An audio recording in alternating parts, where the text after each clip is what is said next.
Kusema official najo sinzira okubanga ate otulaba subscribing ku mukutu guno tosolo okubanga atofuna videos ezifanaganako bweziti yona jo sinzira mbitundu byensi yonna jo wangalira okutulaba tukwebaza okubeera nga ate otwegattako buli kaseera kale tekako ebbesa lya notification eryakadde osobola okubanga atofuna videos ezifanaganako bweziti Tripad by banafa ba brand shoppers abatunda bintu by'abaana genda wano botuka ekabalagala ku kizimbe kya Tripad mazima mall awo wogenda okubanga ate obasanga genda yo osobola okubeera nga tubefune ngoyeza abaana okuva ku lunaku olumu paka ku myaka 12 batunda makeup w'abakyala batunda perfumes n'ebirala bingi nnyo so genda bugenzi ku brand shoppers ojja kubanga ate ofuna ebyo byonna bye batunda awo nga tuvuddewo tulina Rosemary Beddings batunda bya mu kisenge Rosemary Beddings ogenda basanga awo otuke kasubi kiriranga agenda mu kikoni wajusanga ekizimbe bakita Princess Complex ku mwaliro gw'okubiri ogenda okubanga basanga boba Rosemary Beddings bakutunza bya mu kisenge byonna pillow bed cover duvet towels bichi byonna ababikutunzira bagamba nti banoonyeeko kale ne Hajaluna Sekyondwa mulombi wadduwa akugamba nti munoonyeeko bw'obanga ate olina obuzibu bwonna kale akushare na ko valero tugenda kwogera ku kintu we kiri kyogerwako naye ndowooza buli akyogerako from a certain side of life kibi nnyo kutandika okuvumirira obutujju obuli mu America wadde nga kimanyi okutta abantu kibi era no batemako emitwe kibi kirungi naye maybe kiyinza obutabeera fair kubanga maybe ngeri gye siri wali butujju nyiza obutamanya nsonga ebatwala mu butujju naye bwe nfuna munnamawulire munnange nga yali abaddeko ewali obutujju najja eno ne tuvumirira atandika okuvumirira nga yamanyi engeri abatujju gye balumbamu abantu engeri gye babakolamu ki kubanga side zonna abazimanyi abamanyi side eri wali obutujju amanyi ne side y'eddembe y'obuntu bwe kibwe liri ensonga y'ebisiyaga ekutte wansi ne waggulu era nga ndowooza tuli mu wiiki ndowooza ya kusatu nga kyekiri ku mimwa gy'abantu week eno akakiiko akateekebwawo ak'enjawulo Speaker wa Parliament kagenda okutandika okubuuliriza parties zonna eziri concerned ku nsonga zino ez'omukwano gw'ebikukujju katandise emirimu gyako era abantu abenjera batandise okubuuzibwa lwaki tebakkiriza then n'abaagala babuuzibwe lwaki baagala ebintu bifaanagana ku bwe bityo kakati nina omukulu ono bamuyita Mukisa right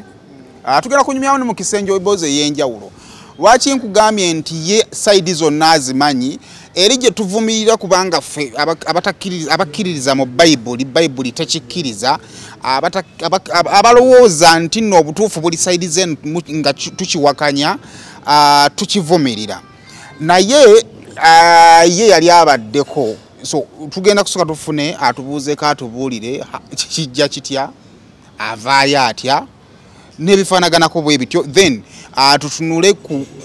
obuzibu businga kubeera wa omuzadde atulaba eyo nalowoozezza nti institution egenda kuyamba lwa nsonga nti etakolinga ebizibu ebikyasinze okubeera ebingi naddala abazadde bye mufuna mu kaseera kano kulaba kale sebo nange okusanga gyebaleko kale nawe gyebali bigenda bitya mpola mpola lutalo lwa kuranisa bisiyaga apart from this okola mulimu ki apparently sikola because of the sensitivity of the cases I'm handling. I get mfuna calls from security agencies nga bantisa bingi so for my safety sikola tulaba yanitazo twogera nani oyo twogera ne Mukisa Elisha oba abampita Mukisa oba nze Mukisa Elisha nga ndi mwana muna Uganda nzara yakuno emyaka 26 nga ndi omu kuba reformed Ugandans abava mu muze gw'ebisiyaga Elisha omanyi kino kijja ddi yo 26 myaka nno mito kitandi kijja ddi otuuka otya mu muze nga tetunagenda mu bingi nayingira omuze guno nga nakayingira essomero one of the schools sigenda kulyogera naye nayingira nga nakayingira my form 1 senior 1 ne nyingizibwa mukwano gwange eyamfula mukwano gwange nasanga already mu ssomero namfula mukwano gwe nga ina sente ngera neneyisaye mu ssomero yanjawulo nnyo ku baana abalala naye nkitegera luvannyuma nti ono omwana yali agent nga ye taskiye mu ssomero ya ku recruiting abaana abalala era nga mu ssomero alinamu emikwano mingi. Omanyi ebiseera ebisinga abnormal things are very difficult to be convinced at atandika atya because it is abnormal. Jukira obanga wakayingira ekisulo naddala form 1 oba n'okutyoko kati wabeerawo that bullying gy'osanga mu ssomero so ndoza yansanga mu kaseera ako nanfula mukwano gwe ate nze engeri gye nali sibimanyi nnyo mbu LGBT ng'ennaku zino abantu babiwulira nti LGBT namufuula mukwano gwange bwe mufuula mukwano gwange ate naye nanneewa nange nemwewa like of course yali alina ku ssente so nze nimwagala olwe ssente nekinyangwira n'amangu ekyo natandika okumpa ssente essimu olumu agindekera mu ssomero mwennyini ate nandekera essimu kwegane mufuulira ddala mukwano gwange n'ebintu ebirala ntandika okulya wamu like nga ngulira ne special foods then waitawo akaseera like nampa invitation oku attendinga activities z'ekitongole ekimu kye yali agamba kye yali akolera. That is holiday. Yeah. Kati tutandika antutteyo ntuse mu premises z'ekitongole ndaba oyinza olowooza embassy mataala walabika bulungi nsanga abaana abalala naye ng'ebintu like ngezako cutting short the story ebintu ebigeza okusomesebwa abaana nga bintu biri related to homosexuality bisiyaga byerere. Ebiseera ebisinga awo omutima ebiseera ebisinga wegwekangira awo n'ogamba nti kisobola ki ekigumya omutima gwo n'ogamba no. Yes, ekyo kyanzijjamu ekyo gamba nti sisobola naye oluvannyuma lw'eyo activity bampa $5,000 aga transport refund omwana wa senior 1 kakati ebiseera ebyo $5,000 omuntu ali osobola okugula bupeya bwa moccasin because omwana era ku myaka egyo bye byabalowooza ogula bupeya bwa moccasin bw'ogenda okusomeramu n'ogulayo perfume ey'ebbeeyi gy'ogenda okwekuba class yonna egambe ani awunya obulungi kwegamba byebyo si mu mpya kati weolwampa $5,000 kyankuba nnyo wala naye ate ne ba emphasizing nga kino nga bamaliriza nti no zino activities zibeerawo from Monday to Friday kakati the more jojo kuzisomamu buli lunaku ng'ofuna 5 kati kyo kyansikiriza nnyo okugenda olw'essente nesimanyi nti nno ndikuwa muwaatwa nti olw'okuba njagala ssente ebintu ebirala okuyingira mu bulamu bwange nagendanga mu activity eziwera ninzigendamu because of money naye little did I know nti there is a both psychological and then spiritual impact jekyali kikola ku bulamu bwange gyokoma okubeeramu otandika okukyuka psychologically era nze ngamba abantu bagamba kandabeko ku gepon n'omulabako mukamulaba omulundi ogusooka ogwo omulundi ogusooka gwogenda okumulaba psychological agenda kutekako impact obeera ogambe ndabika nalabye bubi ng'ogyesimuddemu ekansoke nenziremu neetegereza okwetegereza okwo spiritual nze siri nnyo mu spiritual mu mwoyo but ababitegera okunsinga bo bakitegeera kiri ekintu kikwambala mpola gy'okuma okubiraba n'obiraba kiringa nga nomoponi bw'otandika okumulaba n'omulaba leero n'enkya n'oluddako nga kikuyingidde nga bikaseera olabako olaba kati ne geponi bwatyo bwali. Mu biseera bisinga wetugenda we shall relate to ekiri understandable your religion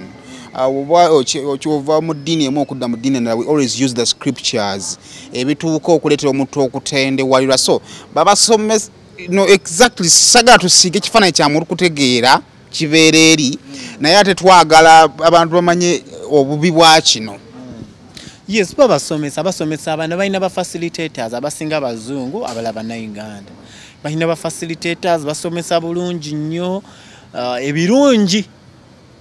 ebiri mu bisiyaga nga connection n'okugenda ebweru na biki bo bye balaga abaana tebasobola of course balaga bibi naye ebibi g'obitegeera ng'omaze kuyingira mu kikolwa ekyo kuba olumala okusomesa for some period of time tugambe 6 months or 3 months batandika okugamba kakati twagala tukurecording oba tukola bo videos betulaga ndoza abazungu for purposes of accountability nti sente zammwe zikola kino ne kino kati barecording abaana abo kakati okuyingira mu kikolwa ng'ekyo bakuterawo omutango gwa sente miliyoni 5 kati just imagine wadde ofuna 5 kati omuntu ayongeza kutute paka ku miliyoni 5 nze mukusooka nali mmanyi balimba ne tukola akasooka nzijukira na bleedinga nalina paint ebyanyuma nakunyumira ne babisazaamu naye bazimba era ekyo kintu kyangu era ne babisazaamu kyamayi tebabya uploadinga kubanga ebintu nga biri mu omusaayi bo tebaali tebagala bya musaayi naye kyenjagala okakasa nti sente zo bazimpa kati ekyo kyokka yes ekyo kyokka nekingumya nti olaba biganye naye bampadde sente kakati olwo bwe mbikola nga biri smart kijja kuba kitya olaba esente bwe kutwala ewantu nokola nekyotayaga mutima gwo kigutagala nakola naye because oyagala mu sente kyekyo ekyantuukako embozi ezimu ziri disgusting naye maybe silence omanyi abantu balina endowooza ez'enjawulo bannange keep quiet the more you talk about these things ekikoma okunyikira mu bwongo bw'abantu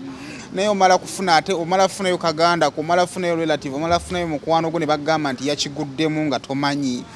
then that's when you start understanding maybe ekizibu kyetwolekera kakati tugenda kudda nnyo wali kuba nyinza obutasitaaninga kubuuza bibuuzo bimu but njagala twogere ku ebibi ebikuleetera okugamba nti nedda neyanziza omukisa ogwo omukisa ngwagala nnyo era mangi agala kamera entunulemu bulungi ebibi ebibiri mu kulya ebisiyaga oba mu kwetaba mu bikolwa ebyokwagala oba tugambe musajja muno oba mukazi muno abasiyazi bye batayogerako bye basirikira bye bino wammanga ekisookera ddala nti 95 oba 95 ebyabasiyazi tugambe wanooka mu Uganda njokedde ndi mu kamera baradde basirimu naye statistics ezogera ku ekyo togenda zisanga ne Ministry of Health because one Ministry of Health eri corrupt kyekisooka Ministry of Health yakkiriza abantu bano bazimba amalwaliro agaabwe bafangise ebifo kati nga ku Akasha waliwo eddwaliro ly'abasiyazi baliyita Ark Wellness naye ng'omanyi sente ze bapangisa ku Akasha sente empitirivu ba operatinga ddwaliro nga limanyikiddwa era bw'oliyingira oliraba nti ddwaliro balina abasawo abakuguna byonna na byonna bakola za operation and everything naye ddwaliro ly'abasiyazi kakati statistics obe abo be bajjanjabye abalwadde basiriimu tebazisharinga ne government kulwaki bagala kulaga kintu kyabwe nti kirungi kubanga ekimu ku bye bagamba abaana nga bali mu shelters eyo oba nga bali mu misomo gyabwe activities bye basomesa bagamba abaana nti anal sex is the safest sex, which is wrong. Omanyi wakibaga nti anal sex is correct because bamanyi omuntu ajagenda mu statistics nga teriyo kiraga nti omusiyazi afuna siriimu. So ekyo kyongera okugumiza kiri nti no anal sex is what naye nga kikyamu. These people ekisinga okunnumira ddala balina amalwaliro agaabwe. They operate their own hospitals and clinics and that data is kept away from public. So tujja kumanya kituufu era abantu abasinga bagamba kati abalwadde abebasiyaze bye bafunamu ebibi tubitegeera tutya tosobola kubitegeera because balina eddwaliro eryabwe era n'omusawo waabwe tawandiika. Bw'ojja akolako medical examination n'akuyambala gloves n'akwatayo n'amanya nti ono surgery ne bakola surgery ne bakuwa eddagala nga tebawandiise. Why? Tebayagala ku keeping that record nti omuntu yenna alina ekikyamu kyasobola okufuna mu bisiyaga. Beera bagala batwala agenda yaabwe nti ebisiyaga birungi naye nga mu butuufu bwakyo si birungi. Gw'olaba omuntu bw'ogenda emmanju obubi obwo nga buvaayo bukuluma. Kakati omuntu ng'ate apushingayo ebintu ebirala munda eyo ebitali meant kugendayo. You know, I don't know why bagamba abantu mbuno mbu tugambe nze njogera bubi eriba LGBT hate speech naye nga ate ebibye ebiri mu community eyo tibalina n'ekimu kye baali bayogedde tekiriyo gwe njagala ndagayo akatambi konna ng'omuntu ali mu LGBT community agamba yes tuli basanyufu mu LGBT community naye tufuna ebibi weebiti tekaliyo kati weebuze bo tebalinayo bibi mu heterosexual life olaba at least bagamba omukazi afunye candida oba gonorrhea kati lwaki n'abasyazi tebayogera ku bibi ebirimu tebabyogerako bayogera birungi byerero because bali ku agenda ya making sure nti ba recruiting buli omu so ekimu ku bibi ebisinga mu homosexuality sirimu lwaki ayangwa mangu okukwata omuntu naddala mu anal sex. One, abazungu baleeta kino kya safe circumcision ne bakiteekamu ssente nnyingi naye mwe temwamanya lwaki kati kankubuulire lwaki omulenzi yenna ng'omukomoddeko eddiba lino n'agenda mu kikolwa kino ekya anal sex because the anus is a muscle ate eri so tight kat because of that friction neyo forcing oyagala okuyingira ate nga wali tewaakolebwa nti waakuyingira waakolebwa nti walina kufulumya bufulumya ate gwe oyagala oyingizeeyo because of that friction kyangu amangu naddala ng'eno leya abagijjeeko singa oba ofunye omusawo n'akubuulira ekituufu kyangu amangu already baba basalawo okitegeera nti skin eri so light nti kyangu nnyo ekitali ku mukooli atali circumcised so abasiyazi bafuna sirimu ate nkugambe 95% of them are HIV positive. HIV bukwata abasiyazi 10 n'obateeka 1 95 mu bo baradde basirimu 95% of them bayina STI bayina UTIs tebaggwako ebyo byonna buli kyowulira nti sexually transmitted disease bagirina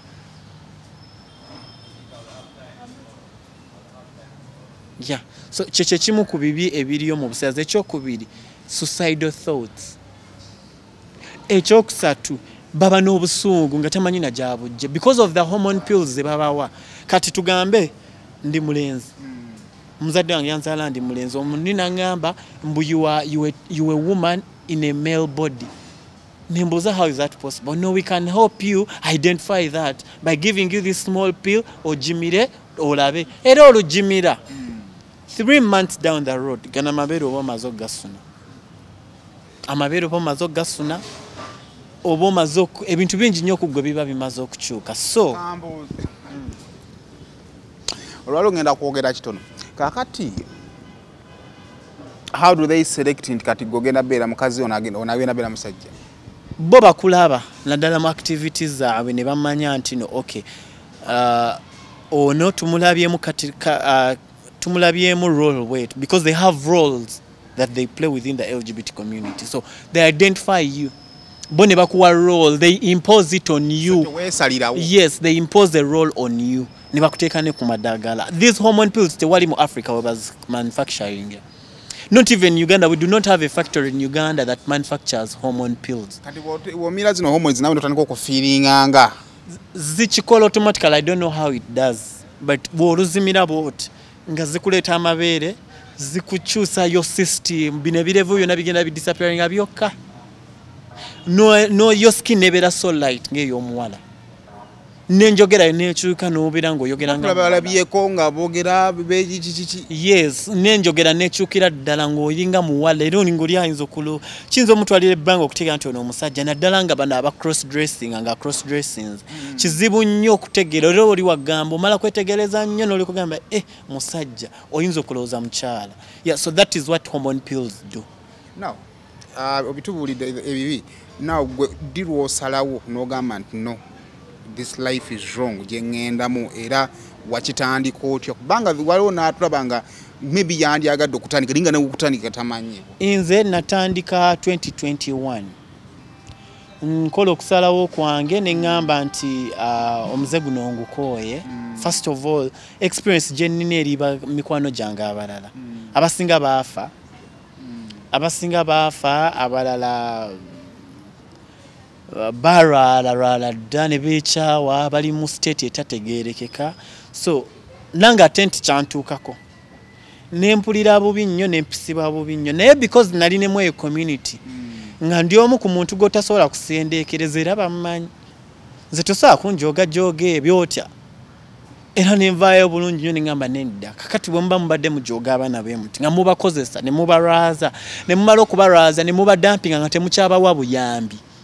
ate nga mufuna ssente okuva mu bazungu ze mukola accountability nti muyamba abaana bano be muraaziza ate nga mu butuufu bwakyo nti abaana temubayamba mubasuulawo kati nze ngenda kubikomekereza abazungu bamwe tebajja kuddamu bawa ssente tu nebye mbadde mukola byonna tugenda kubimenyerawo ddala era nzijukira first move gye nakola yakugenda before the NGO Bureau Board nembagamba waliwo ebitongole webiti ebiri ebisiyaga na petitioning government mu bazita citizens complaint forms nenzifairinga nembawo ebitongole 5 mu Kampala wano woka nga bina nezi offices z'amaanyi nga bina nezi license okoperating nga byabasiyaz era ekyasooka mukyo China offices ziri wano Ntinda mu Kigowa smag ne bagiggala but director tetwakoma baggala ne tubatwala ne mu kooti nenjagala nemekoma ku smag naye n'abalala kuba si smag yokka yali ebikola n'ebitongole ebirala bingi nnyo muno mu Kampala nga bisponsoringa concerts bisponsoringa events nga binyegenyege naye abantu bayi tebabimanyi ebyo era oba yalala kubimanya ogenda eri NGO Bureau because mu kupetitioninga NGO Bureau nateekamu ebyo byonna obubu n'obukakafu nti nno did you not an organization eri emabega wanyegenyege eba sponsoring mu mukebere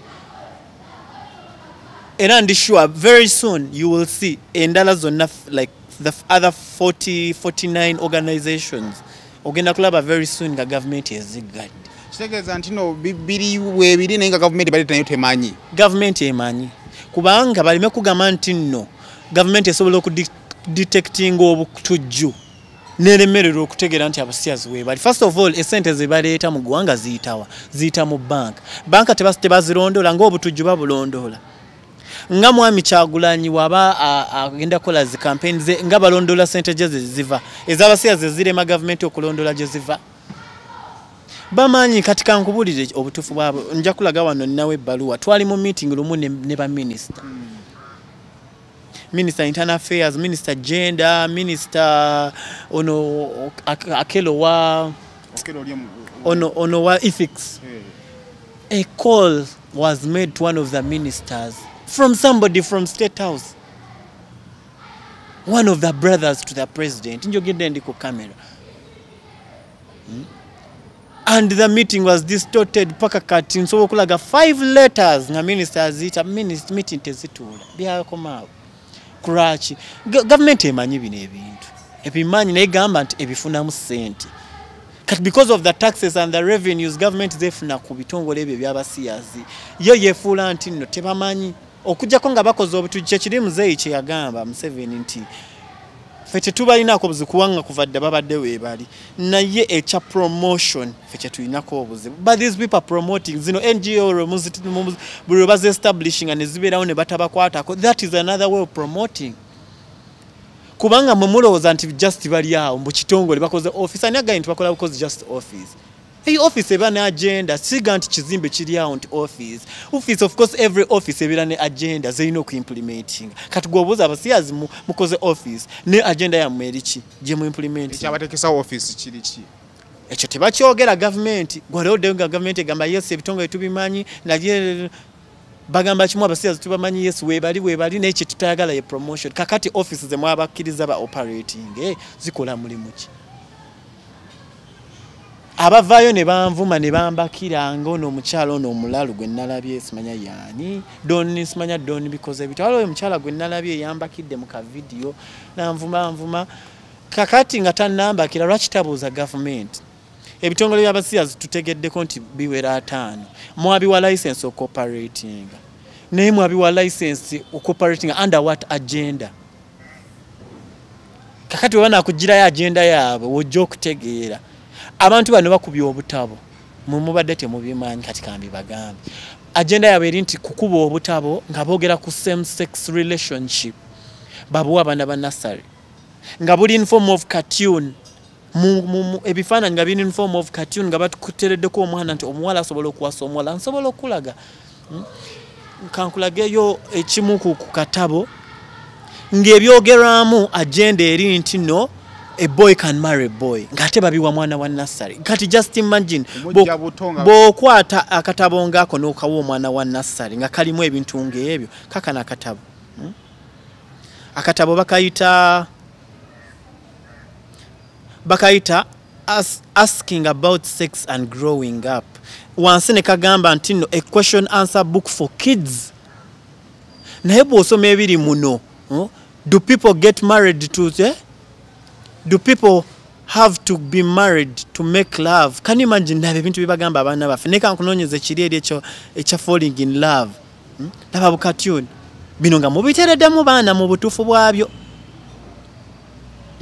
kankulage ekintu ekisenga okwennyamiza ennyo. Do kids ever have crushes on people of the same sex? What is that? Yes.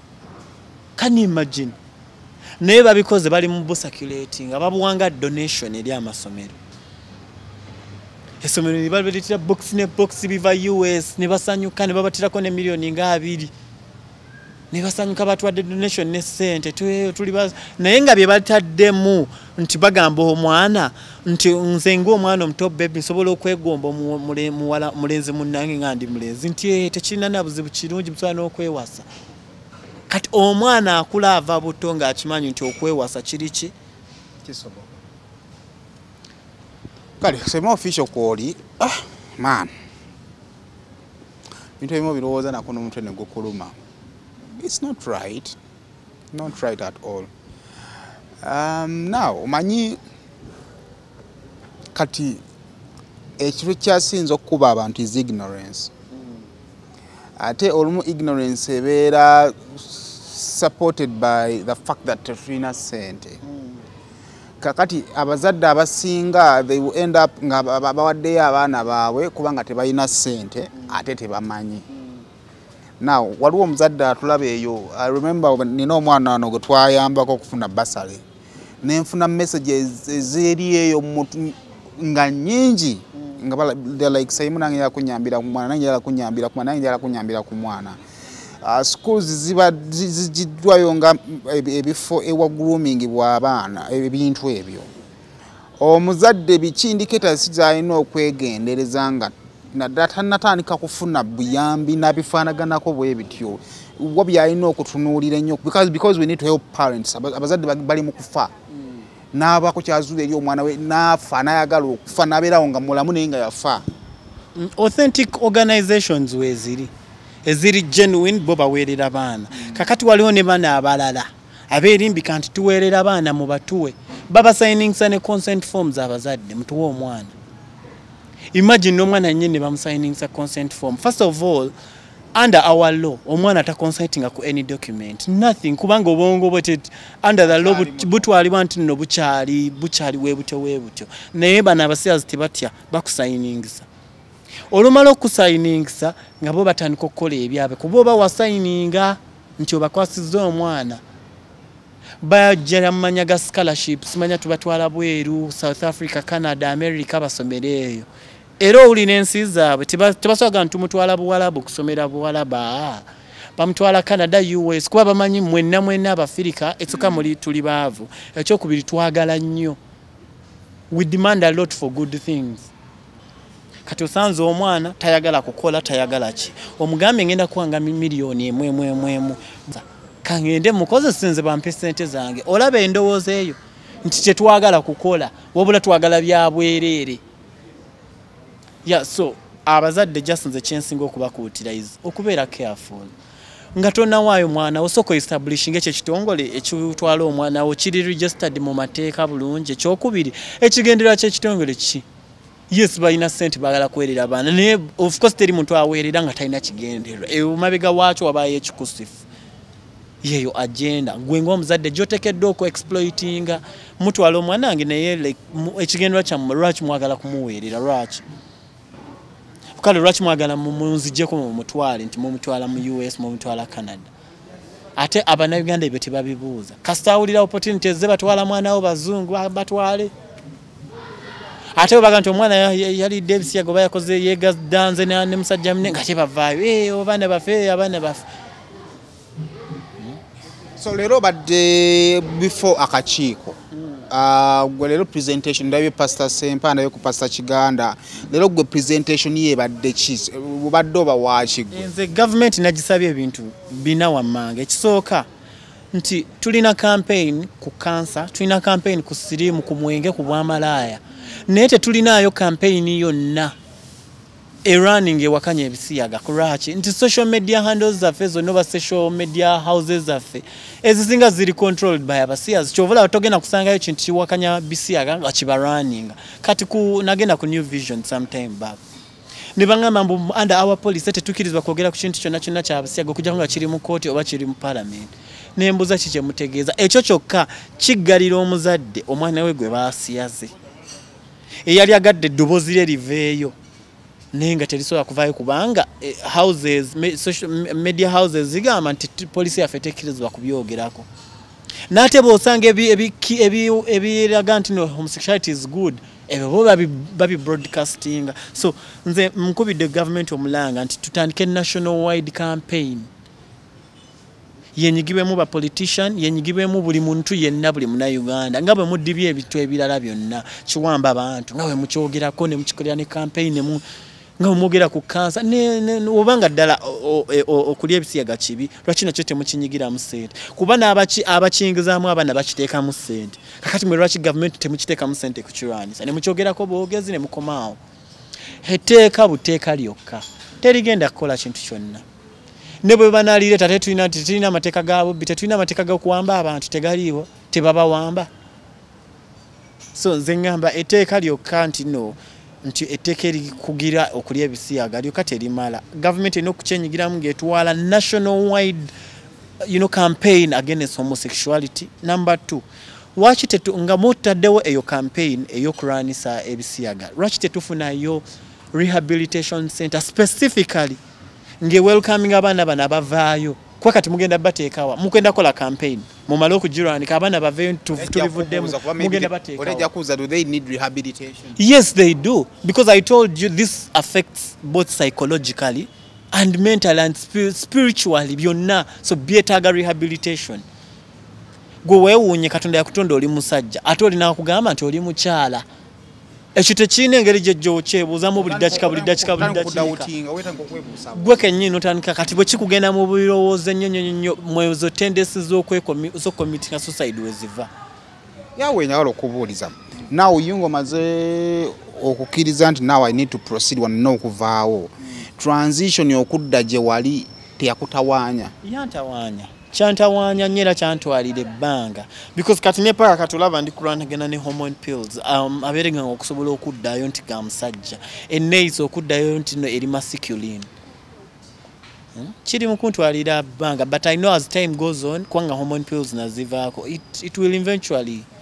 disappear. So kitegeeza nti no olina kubeera ku hormone pills buli kaseera bw'ozivaako later kituuka ne kivaa? Yes, bw'ozivaako otandika okuddayo n'atabamu baddayo bubi naddayo amabeere ne gasigalako ne biggwa oba ontegedde yaso buli mubiri gwina engeri gye reacting nti bw'ozivaako gwina engeri abasawo abali mu medicine be bayinza okukunnyonnyola naye nze nkirabyeko ku baana abalala nga abivuddeko naye lino ebbene ne likola litya ne lisigalayo naye ne liggwa ate ne libirabikawo nga nga nennyini ate okweyambula mu bantu nga kyagwa ne kikola bweki ne kikwira eno side nga biringa yaso nze ndi just privileged nti ndikuddayo bulungi kuba nali sigenze wala n'okumira hormones ezo. Kati waliwo abamala emyaka 3, 5, 10 ali ku hormone oyo bwazivaako agenda bubi kuba omubiri guli guba gwazimanyiira ate bazimira ddeyire zibanga ddagala lya siriimu omira ddeyire wogamba nti no ndekedde awo emyezi 3 ng'otandika okufaanana ng'oba ki. So by the time waliyo bazadde baali bamanyi kino bazadde bakitegeera ddi bategeera ddi obulamu wali oyingiddemu? Abazadde baali tebamanyi era abazadde okutegeera ebintu byange babitegedde bino bu video bwenkoze just bo baali bamanyi omwana alina ssente naye nga nawe ng'omuzadde weebuuza ssente omwana ono azijjawa nendooza nga kikomaawo because nabeeranga ne kiri kye bagamba pride nze nga tolina byongamba naawe sisula waka nepangirisiza nina sente zange kikyo ngamba tolina byongamba pride eyo gye bateeka mu baana bagiyita gay pride kati bagikuteekamu they instill this in you ne bakikuteekamu nawe nekikwambala nti you're not accountable to anybody oli wakubuza essimu eyo nga saagikuwadde ng'omugambirawo tolina byongamba bwagezako kucyankalanya ewaka ng'ova ng'orentinga tolina sente mu LGBT community balina kye bayita relocation package bagigaba buli mwezi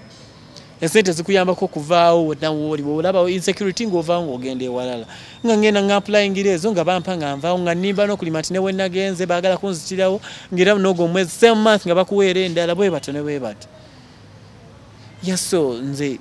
abazadde bange baali tebakimanyi babitegedde ku eno video tekyabayisa bubi of course kyabayisa bubi banyinga ne up to now some of them ask me my relatives bambuuza bino biki bye tulaba mu mawulire bye tulaba ku TV tubitegera tunnyonnyole nga nange kenyini sina answer entuufu yakubannyonnyola ebintu bino biwanvu mayinza ebibala bintu ebinsukka yagadde ow'abantu abo nga tumaliriza kuba byebibuuzo byo ebyaleero bimbuze ekimu ku bye naali agenda okukuutira abazadde ocreating a personal relationship n'abaana baabwe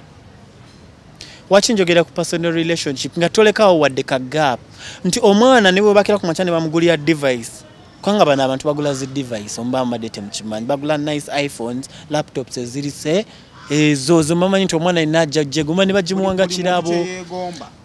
kakati omwana wo tugambe bamuwadde essimu empya iPhone eziri latest